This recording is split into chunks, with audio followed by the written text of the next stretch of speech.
This is the X-Zone Broadcast Network, broadcasting worldwide on broadcast affiliates and satellite program providers, including CNN Broadcast Network, Sirius Satellite Network, Star Media, Good News Radio Network, Angel Broadcast Network, Wiki Broadcast Network, and WPBN TV. For more information on the X-Zone Broadcast Network, visit us at www.xzbn.net.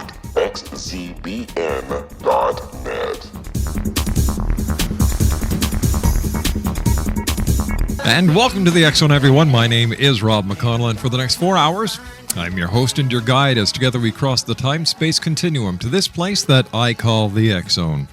It's a place where people dare to believe and dare to be heard. It's a place where fact is fiction and fiction is reality. And the X-Zone comes to you Monday through Friday from 10 p.m. Eastern until 2 a.m. Eastern on the Talkstar Radio Network, X-Zone Broadcast Network, Star Cable, X-Zone TV, and our worldwide family of broadcast affiliates.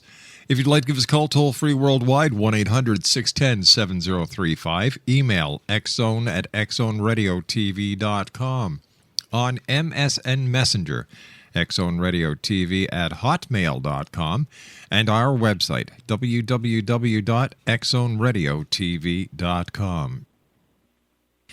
My guest this first hour of tonight's show is Glen Kreisberg, and we're going to be talking about Glen's book, Lost Knowledge of the Ancients.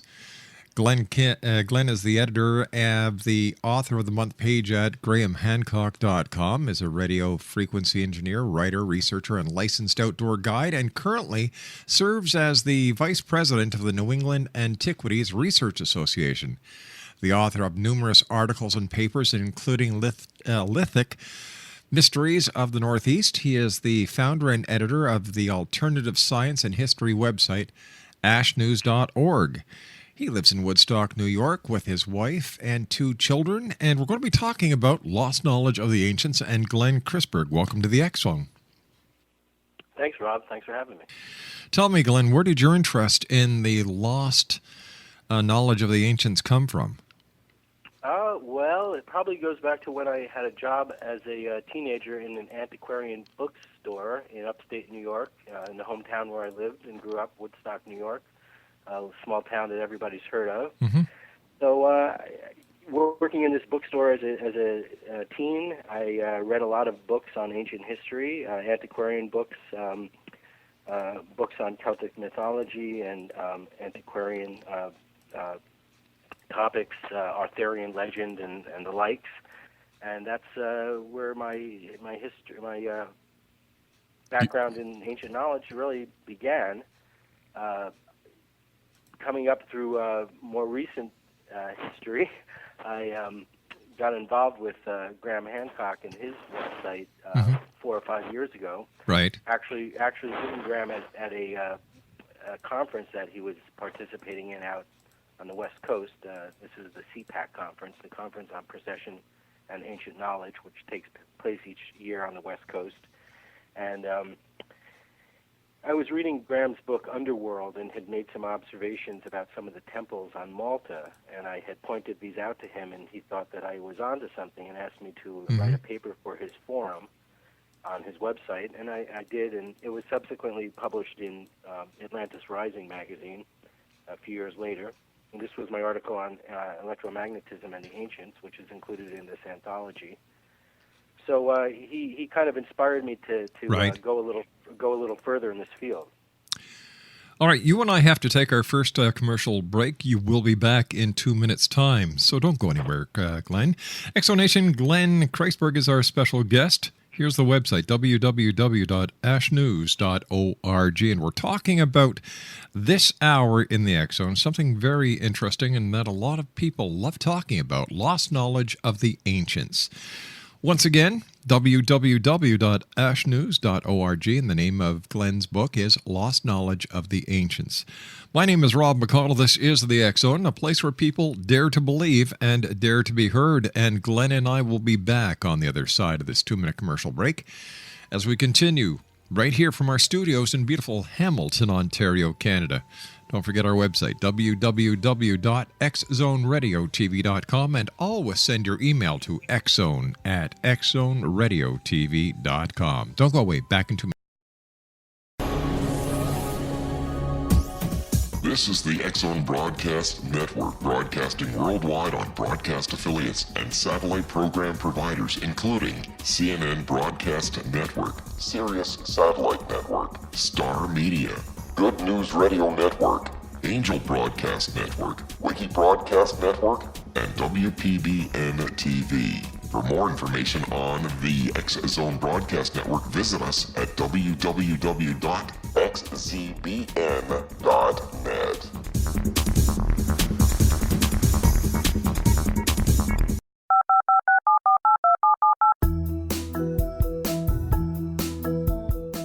Did you know that when you're on the road with limited data or Wi-Fi, you can still listen to the X-Zone Radio Show with Rob McConnell, The Science of Magic with Gwilda Wiyaka, X-1, Dimension X, Space Patrol, and every minute of the X-Zone Broadcast Network by calling 213-401-0080, courtesy of Audio Now. No smartphone, app, or internet needed. It saves your data plan and it's free if you have unlimited minutes. Call 213-401-0080 to listen on any phone, anytime, anywhere. Remember 213-401-0080 for the best of the paranormal, parapsychology, and sci-fi radio programming anywhere, 24/7, 365.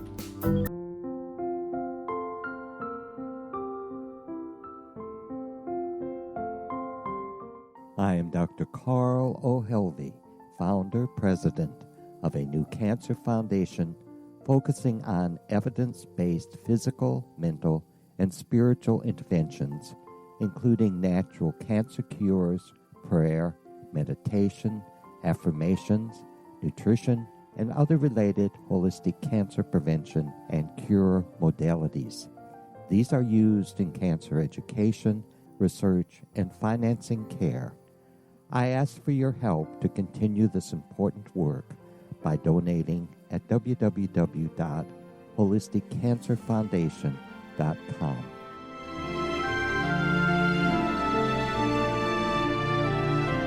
Hello, I'm Pete Marsh. With my daughter Justina, we will be presenting the new radio show, Too Good to Be True. If something seems too good to be true, it usually is. But with the help of Justina's amazing gifts, we're going to gain insight into questions that don't yet have complete answers. Have you wondered who built Stonehenge and for what reason?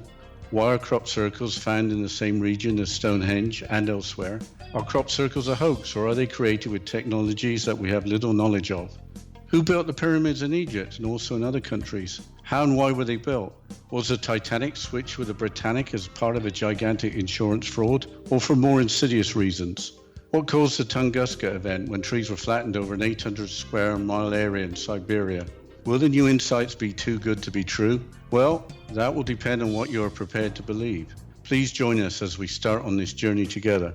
For more information on Too Good to Be True, visit www.xzbn.net. Little children aren't the only ones afraid of the dark.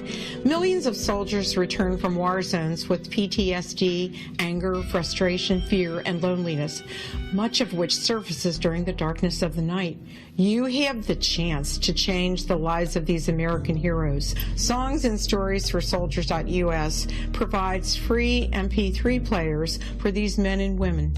With a list of 3 million songs in 16 different styles, 100,000 audiobooks, and 30,000 old-time radio programs, every veteran can find something to soothe and comfort them at no cost. All our players contain an 8-hour audio program designed to help veterans fall asleep. With 1,500 plus vets now participating, it's our goal to deliver 10,000 audio players this year. Go to our website at songsandstoriesforsoldiers.us. Help us help a veteran make it through the night. We're talking about the ancient knowledge, or the lost knowledge of the ancients. Our special guest this hour is Glen Kreisberg. His website, ashnews.org. He's the author of Lost Knowledge of the Ancients. And Chris, welcome back. Thanks, Rob. All right, Chris. How accurate, in your opinion, is the history that we are told about the ancients compared to the actuality concerning the history of the ancients? Well, I like to use an analogy. If all of history, if all there is to know about history is a dartboard, and every fact we discover about history is a dart we throw at that board and hitting that surface, there are certainly more surface than there is points of facts that we know about history, I think. I think there's still more unknown than there is known about our past, and I think based on I think any historian or archaeologist would probably agree based on the fossil record, because basically what archaeologists do and historians is they take a fragment of history or a fragment of a creature that lived tens of thousands or millions of years ago, and then they put the rest of it together and try to figure out what it looked like, what it behaved like, and they do it with really very little empirical evidence. So there's a lot of speculation and guesswork in ancient history and the knowledge that the ancients had, and we're gaining ground on what we know they knew, but I think most of it is still a mystery. You know, there's a lot of talk these days about the Mayans and what is going to happen on December the 21st, 2012, with the end of the Mayan calendar. Why do you think that there is such a significance being put on the Mayas at this time? You know, here we are in the year 2010. Are we really going to take everything that people from way back when are going to tell us about? Well, the Mayans were an interesting culture in that they did put so much emphasis on astronomy and the movements in the heavens, and they certainly were keen observers of those movements and kept very careful records. So we tend to pay more attention to cultures where we know that they did these things, and we want to determine today how closely they were to what we are discovering in our recent times. And it turns out the Mayans were pretty close. Now, it's interesting because I read just recently in the last few weeks that their 2011 or the 2012 date that's being touted may not even be accurate and may be off by as much as 50 years, because of course since the Mayans created their calendar, our calendar has changed from the Julian to the Gregorian calendar, and that happened I believe in the 17th century or around that time. So it's just been very recently called into question whether that 2012 date is an accurate interpretation of the Mayan calendar or if it's off by several decades. So personally, and I have to say I managed to avoid the 2012 topic in this anthology, but I think it represents the end of a cycle, the end of certainly an era and a watershed moment in humanity, in that we're looking at a shift in perspective that's happening, and there are articles in my anthology that speak a little bit more to that shift in consciousness and show how it may in fact be related to astronomical movements and particularly the precession of the equinox. Who are some of the contributors to your book, Lost Knowledge of the Ancients? Well, we've got quite a variety. The first article is by Robert Schock. He's the Boston professor, Boston University professor, who redated the Sphinx on geologic evidence and believes it to be several thousand years older than attributed in the textbooks.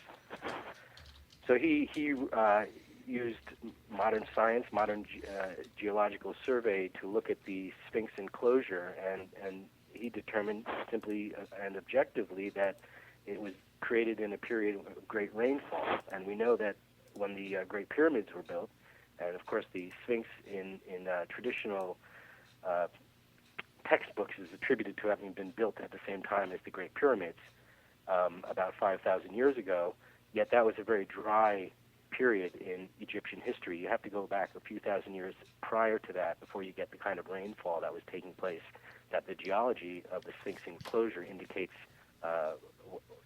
what the true age is. When looking back in time, and we everybody's seen photographs of the Sphinx, how does the archaeology behind the Sphinx or its significance add to today's value of life and society? Well, that's an interesting question. Of course, that you can ask that about all of ancient history, and I think the lessons that we can learn from looking at the cultures of the past, and if you notice and you're a keen observer of history, you notice that all great civilizations and cultures, from the Egyptians to the Greeks to the Romans, had a rise and a fall. Mm-hmm. And a lot of times it's related to socioeconomic, climatic conditions, which certainly may have influenced that, but there is a larger cycle that's superimposed on civilization and human consciousness having to do with the celestial movements and the celestial energies. And there are some articles in my anthology here that speak to that, and I mentioned the precession of the equinox. And Walter Cruttendon, who contributed the article History and Celestial Time, and does precession cause the rise and fall of civilization, he wrote a very fascinating article where he researches the East Indian Vedic culture and the yugas, which are the cycles of time that are attributed to the Dark Age and the Golden Age of humanity. And he believes that there is scientific evidence to prove that our sun is in a binary relationship with another gravitational force, perhaps a star, perhaps a red dwarf or a brown dwarf, something that is unseen to the naked eye at this time, but that this interaction causes a change in electromagnetic energy on the Earth, and it affects our brains, causing our consciousness to change. And this is why many ancient cultures have a tradition of humanity and civilization passing through different ages, and some considered golden ages, some considered silver, some considered bronze, some considered iron. And this is all, according to the ancient East Indian Vedic scripture, predetermined by our position in the heavens. And if you know about the precession of the equinox, you know that this is what's responsible for the ages of the zodiac. It's the astronomy behind the astrology of the zodiac. So there is some real science and astronomy to the astronomical signs that we consider with our fortunes. Tell me, is there a common thread through the articles in Lost Knowledge of the Ancients?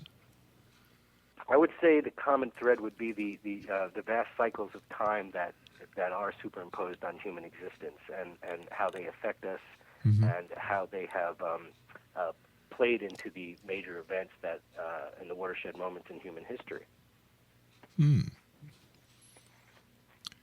Were there any major or big discoveries that were discussed in the book? Well, one of the most profound articles I find is Richard Hoagland, who wrote a book called Dark Mission: The Secret History of NASA. And Hoagland was he worked for Jet Propulsion Laboratory, and he was Walter Cronkite's science liaison during the Apollo missions. And he has claimed as an insider, having firsthand knowledge, that we have in fact, and NASA has in fact, discovered the remains of ancient civilizations on other planets, and have been covering that up. Well, sure. Bill Hoagland was responsible for the Face on Mars. What Correct. can we call this? He did a lot of examined and researched a lot of that, and what he did was he foiled NASA for a lot of images that were never released. And he claims, and he's published these in his book, that there's clear evidence in these photographs of structures that are remaining on the surface of the Mars and the Moon as well.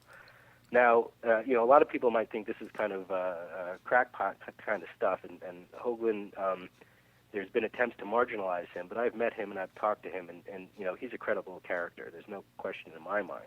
Well, there's one question I'd like to ask Hoagland, and that is, where did the Face on Mars go then?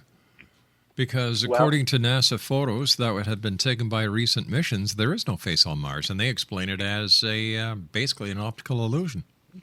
I read all that, and it certainly can be explained that way, and you can take different angle pictures of different monuments and create all kinds of images and perspectives. Right. And I'm not saying that these things are there, these things are not there, but I do think it's interesting that on November 3rd at the National Press Club in California, we had a gathering of, I believe there were 6 retired Air Force officers who held a press conference And they basically announced the same thing, that the government was covering up incidences of UFO encounters. I don't know if you recall this. This was just very recently. I thought that was in Washington.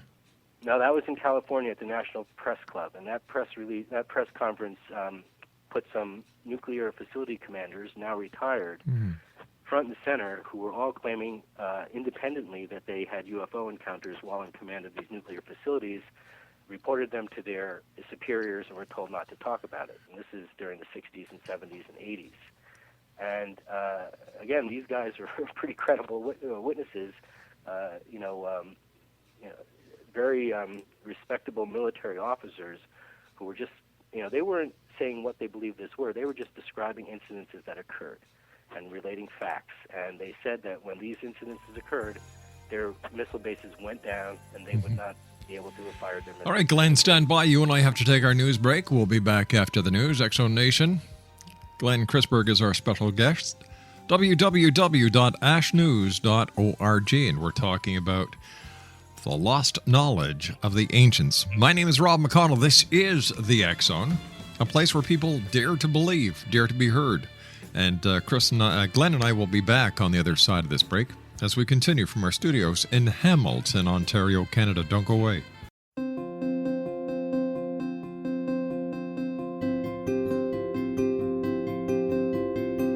Dreams are our personal gateways into infinite wisdom. Don't miss shamanic counselor and indigenously trained dream decoder Sandra Corcoran's inspiring book, Shamanic Awakening Between the Dark and the Daylight.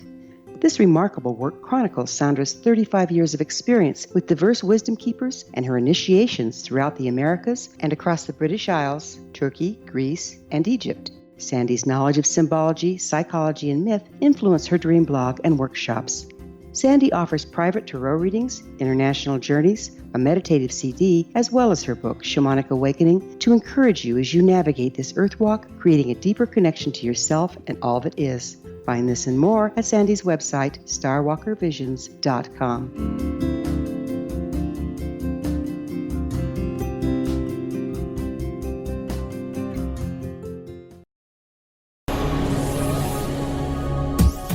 This is the X-Zone Broadcast Network, broadcasting worldwide on broadcast affiliates and satellite program providers, including CNN Broadcast Network, Sirius Satellite Network, Star Media, Good News Radio Network, Angel Broadcast Network, Wiki Broadcast Network, and WPBN TV. For more information on the X-Zone Broadcast Network, visit us at www.xzbn.net.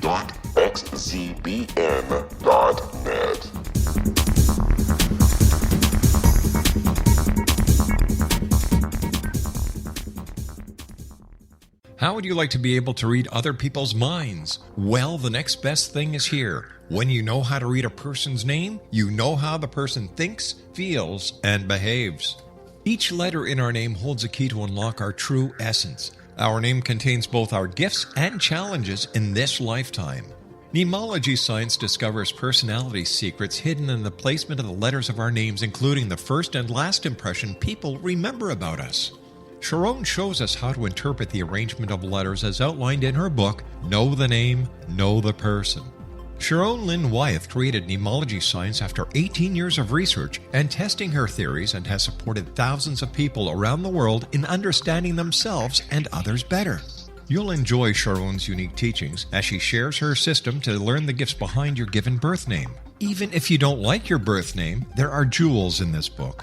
If you're thinking of changing your name, ready to name your child, or wanting to get along better with others, this is the book for you.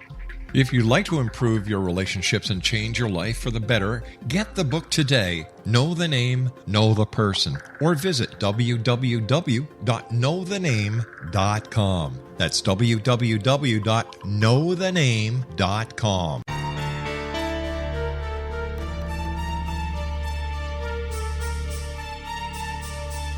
Hello, I'm Justina Marsh, and with my dad Pete, we are going to present a new show called Too Good to Be True. Together, we are aiming to discover more truths about this world and beyond. Do you have unanswered questions about the world?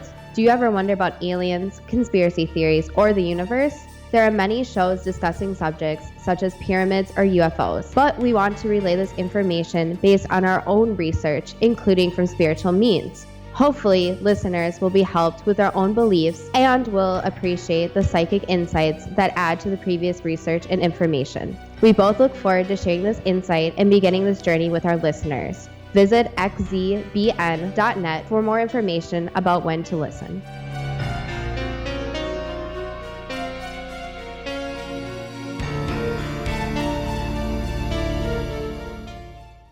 Exonation, our guest this hour is Glen Kreisberg. His website is www.ashnews.org, and we're talking about lost knowledge of the ancients. Before we went to the break, we had just started talking about some of the major discoveries that were talked about in lost knowledge of the ancients, and we were talking about Bill Hoagland and the ancient artifacts that he believes are on Mars as well as on the moon. Now, why do you think this information, if it is real and these monuments and these archaeological objects do actually exist on Mars as well as on the moon, that the information is being suppressed from the public? Well, Hoagland goes into that in his book and in his article, and he talks about he cites a Brookings Institute report that was commissioned at the founding of NASA. And at NASA's inception, the government had Brookings look at all the different aspects of what space exploration could mean for humanity and the implications it could have for our nation as a program that we're undertaking. And what Brookings Institute came back with on a lot of the questions, and one of the big questions that NASA was asking was, what do we do with the public if we find intelligent life out there in the universe?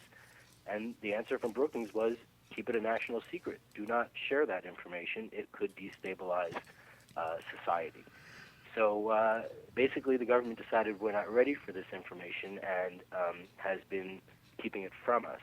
Now, another thing to bring to light, and I was mentioning these Air Force officers who were coming out with encounters that they had during the Atlas missile period in the 60s and 70s and early 80s. Yeah, basically during the Cold War. During the Cold War. And they said that when they reported these to their superiors said not to speak about it, but they also said that other incidences had occurred, and not just to the U.S., but also to Russian facilities. And as I mentioned before the break, during these incidences, these facilities went down. They were inoperable. The commanders reported that they could not have fired their nuclear missiles had they wanted to. So this had absolutely national security implications and was quite a serious incident, although it never made it into the public consciousness until just a few weeks ago. Now, well, wait a second. Hold on here. That's wrong. You're wrong there, because this is not the first time that these gentlemen have gone before the national media. They did this a couple of years ago, and prior to that, a couple of years ago. Like okay, this is nothing new. This may be, and I appreciate you bringing it to my attention. And what I was about to mention is that in my, and it may be what you're relating to, or maybe not. But in my introduction, I talk about the astronaut Edgar Mitchell, who in 2008, a few years ago, came out and basically said the same thing.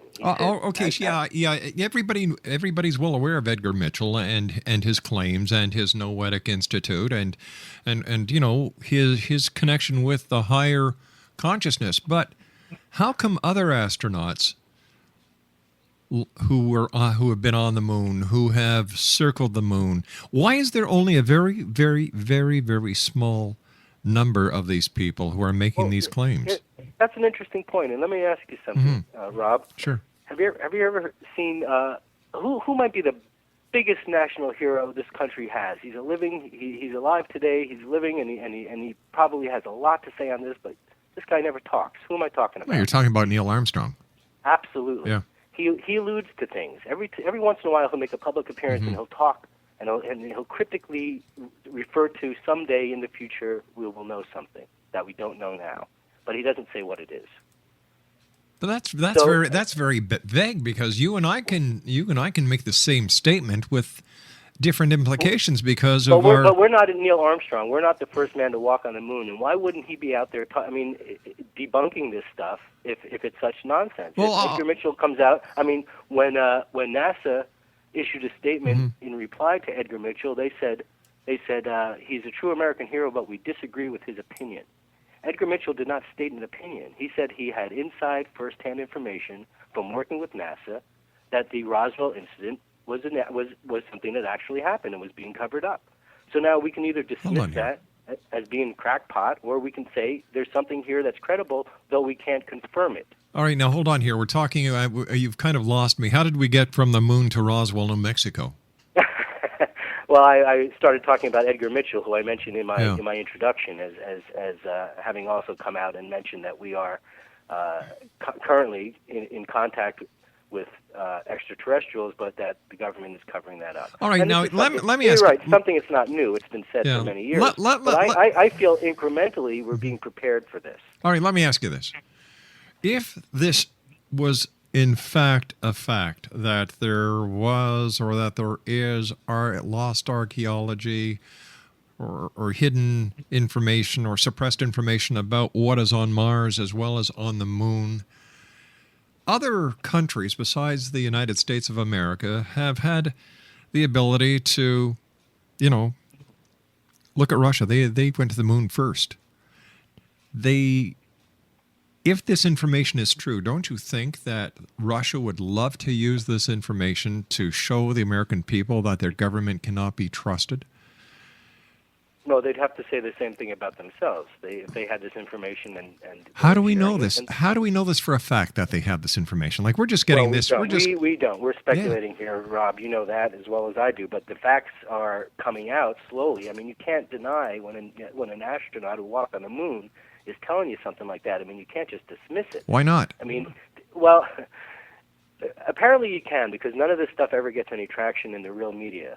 So when you get an astronaut like Edgar Mitchell, or you get nuclear commanders from facilities coming out and saying these things, point blank, and it's not picked up by Anderson Cooper, who you'd think would have these guys, these majors and these colonels. He'd think he'd have them on question. No. You know what? I agree with the mainstream media for not flaunting this, because these people come with no evidence. There is no evidence whatsoever to substantiate any of their claims. They talk a lot, but when it comes to the evidence, there is none. So you don't believe that Hoagland has any evidence? He's just blowing smoke. Yeah, that's my opinion exactly. Okay, well, and you're absolutely entitled to it. Because I would love to. You see, I want to believe. But doing this show now for 20 years, talking to over 3,200 guests, no one has come to me with any physical evidence. A lot of theories, a lot of hypotheses, a lot of what ifs, and a lot of, well, I've heard this from so-and-so, inside information, but no proof. Well, then let's switch gears. Let's talk about another article in the anthology here by a guy named Bedridian, who's with the State of India's Archaeological Institute. Mm-hmm. And he's doing archaeology off the northwest coast of India in the Gulf of Cambay. He's doing it 40 kilometers out in the Gulf and 60 meters deep in the ocean, and he's pulling up artifacts that show that human beings were creating pottery and creating villages and cities thousands of years before Sumer in Mesopotamia. So here you have evidence that's showing that the cradle of civilization lies off the coast of India, and that cities were being built and pottery was being created, and most likely agriculture was taking place on a fertile plain thousands of years prior to what is attributed in any textbook. And this is backed up by evidence. The pictures are there. The photos are there. It's all done by archaeologists and deep water excavation, and the proof is there. You see, when it makes it into the university textbook, then it'll be accepted. But right now, it's not acknowledged. But you see, you said a magic word there, artifacts. That's physical evidence. That I can believe. Well, maybe when we mount expeditions to the moon and But Mars, we've been there already. With the specific goal of doing archaeological excavation to determine whether there were prior civilizations. That's never been the goal of any of our missions, and if it was, we certainly weren't told it was. But if evidence was found, according to Brookings Institute, it should not be shared. All right, so but why would you expect there to be evidence? Well, let's take a look at society today. Do we really need to spend more money, waste money, going to the moon, sending these billions and billions of dollars in space projects going to Mars when we can't even take care of the people on this planet. I, for one, would love to see NASA scrapped. I really would, because they're wasting valuable money that could be used for the homeless, for the sick, for the hungry. You know, I really believe that science is wonderful, but science has its priorities wrong. Take care of the people now. We need their help now. We need the help of the scientific community to help feed this planet, to help, heal this planet, not only the planet. That's why studying the past is so fundamental. Mm-hmm. We as humans are notorious for not learning from our mistakes and not learning from the lessons of history. Yep. We ignore them. Oh, I agree with you 100%. That's something we agree on. Yeah. It's an interesting phenomenon. I mean, I understand what you're saying with the science, the priorities of science, and who sets those priorities, and are they truly looking out for the best interest of society as a whole? These are legitimate points to debate. But whether we can learn something valuable from studying history and learning from the lessons and mistakes of our past, there's nothing to debate there. We can and we should. Do we? No. Of course not. And let's take a look. Let's just take a look at history, because archaeology is a major part of history. We know for a fact that Christopher Columbus did not discover the Americas, and yet every textbook in schools today has Christopher Columbus as the person who discovered the Americas. Well, thank you, Ron. That's just one example. As Vice President of New England Antiquities Research Association, which is a group that has a lot of diffusionists in it and believe that there were transoceanic voyages thousands of years ago, not just 500 years before Columbus, which the evidence supports, but there's evidence out there, the Kensington Runestone and other artifacts that exist. And again, there's a case to be made here that a lot of this has been suppressed as well. That there were transoceanic voyages in early human history, and that culture did diffuse across the globe and didn't necessarily develop independently in different areas. Yeah. And isolationism, diffusionism, there's a legitimate debate there as well to be had. But I believe the diffusionists are winning out. I think the evidence is showing that folks did travel from Western Europe across the ice sheet into the northeast of America, bringing with them their technology. And that's why we do see megalithic sites in New England that resemble what's in northwest Europe and Great Britain. And it's enigmatic and it's not explained. It falls through the cracks of archaeology and anthropology. But the evidence is there, and it's slowly being put together, and the theories are shifting. And this is a lot of what my book talks about, these shifting paradigms in history and science, and how what we once believed to be true and ground or the foundation of a lot of our historical knowledge is the underpinning is being pulled out from under us. And it's important to take note of these things, because we are going to have a different perspective in 20 years, in 100 years, in 500 years. And many of the folks, I believe, that are written in this book are going to be seen as having called it right back in our time. When we look back in time, we were talking a few minutes ago about Christopher Columbus, and excuse me, what about the Vikings? What about the Irish? The Irish monks, they were over in North America 500 years before Columbus. Why? 1,000 years before, yeah, absolutely. Right. So why don't we teach this to the kids in school? Why do we have to make Christopher Columbus the hero that he's not? Well, it's frustrating to me as well, and these are the things that need to change, and I think slowly they will. When I've got a kindergartner and a fourth grader, and when they come home,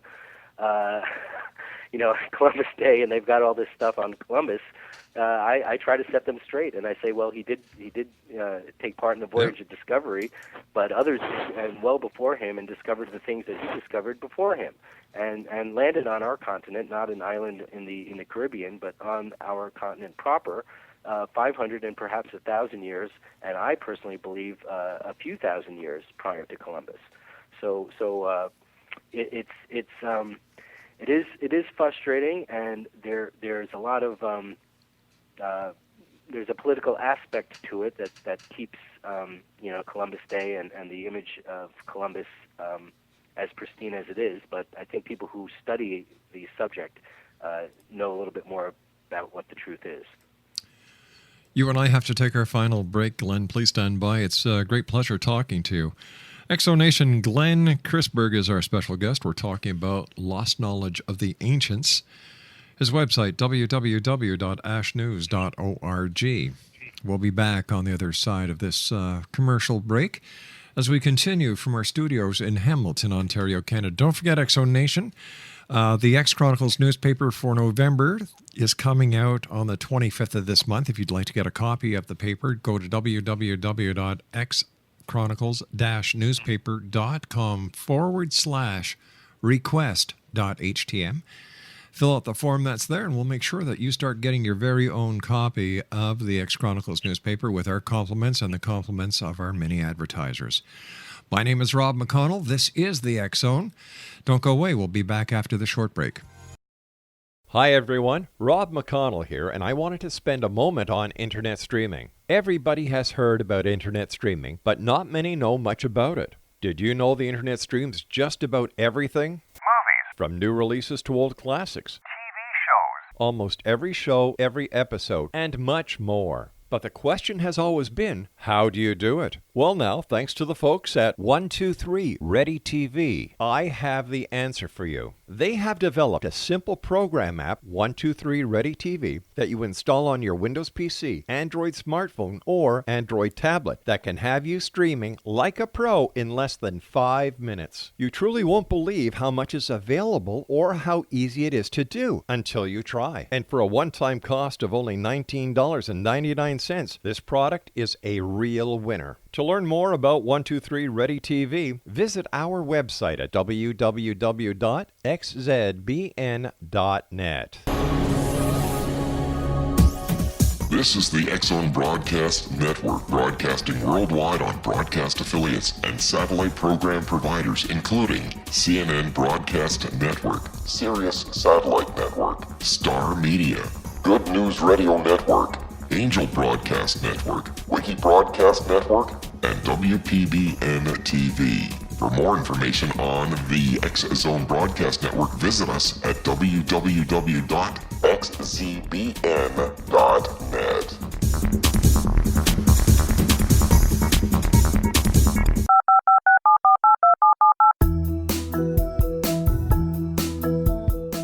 Did you know that when you're on the road with limited data or Wi-Fi, you can still listen to the X-Zone Radio Show with Rob McConnell, The Science of Magic with Gwilda Wiyaka, X-1, Dimension X, Space Patrol, and every minute of the X-Zone Broadcast Network by calling 213-401-0080, courtesy of Audio Now.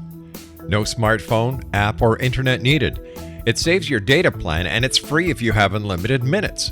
Call 213-401-0080 to listen on any phone, anytime, anywhere. Remember 213-401-0080 for the best of the paranormal, parapsychology, and sci-fi radio programming anywhere, 24/7, 365.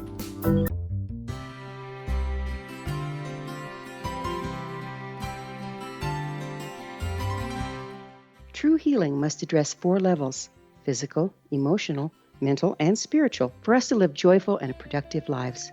We tend to treat 3 of the 4, leaving the spiritual languishing. If you're tired of the same dysfunctional patterns cropping up in your life, Soul Balancing is for you. Trixie Phelps, owner and founder of Soul Balancing, is a naturally gifted energy healer trained in numerous esoteric forms, including shamanism. Trixie has created a powerful modality that safely and effectively clears your energetic field. A soul balancing session can remove interference, heal trauma, and restore your hope. Contact Trixie for a life-changing long-distance session today, www.soulbalancing.world.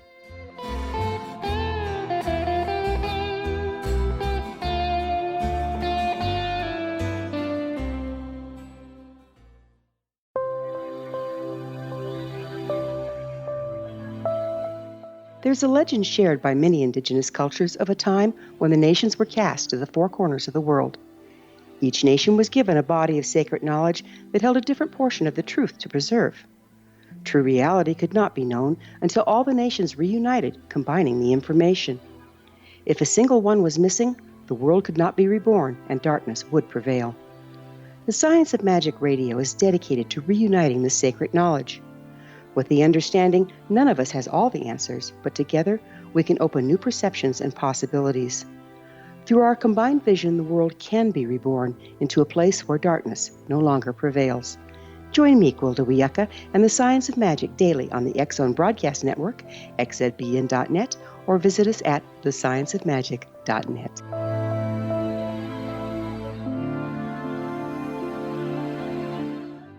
Exonation, our special guest this hour, Glen Kreisberg. We're talking about lost knowledge of the ancients, www.ashnews.org. First of all, Glen, I want to thank you so much for joining us. It's been a great hour. With so many, how can I call them? I'm just going to call it the way it is. With so many lies about history as it is, how do we know that in the future these lies won't continue and the true history and the true stories won't be told? Well, they always say history is written by the victors. Yeah. And I'd like to think that as time goes on, the playing field is going to be leveled somewhat. Due to new media, the internet, communication tools that are coming out. I think the somewhat Eurocentric view of history is fading into the past, and those glasses and filters are coming off, and we're hearing from a lot of other corners of the world and their perspectives. And I do think that's going to have a change on what we hear and what we find out. I still think the truth is going to be skewed somewhat. It always is. It always takes time for it to shake out, but I do think the perspective of history 100 or 200 years is better than it is 2 weeks or 2 months or 2 years. Time tends to shake things out, and people seem to look at things a little more objectively as time passes. Now, that said, there's still a lot of and I'm not sure if I'd call it lies. I mean, I'm sure there are some intentional lies and some conspiracy type things that are suppressing certain knowledge, and we've talked about that. But I think by and large, knowledge and access to it and information is opening up. And I also think that if we believe these cycles of time that I spoke about, the ages of man, we are in leaving a dark age and ascending, and are in a time of expanding consciousness and knowledge, and we will only continue to gain, I believe, more of a grasp of the truth. I agree with you, and it's nice to know that there's people like you out there, Glen, making sure that when the truth becomes available, you get out to the public. So thanks very much for the great work you do. Well, I appreciate you appreciating it. Glen, quickly let our listeners know how they can get a copy of Lost Knowledge of the Ancients. Well, you can Google it. You can go to Amazon. It's for sale at most bookstores, the traditional big ones, some of the smaller independents, which I'd like to support.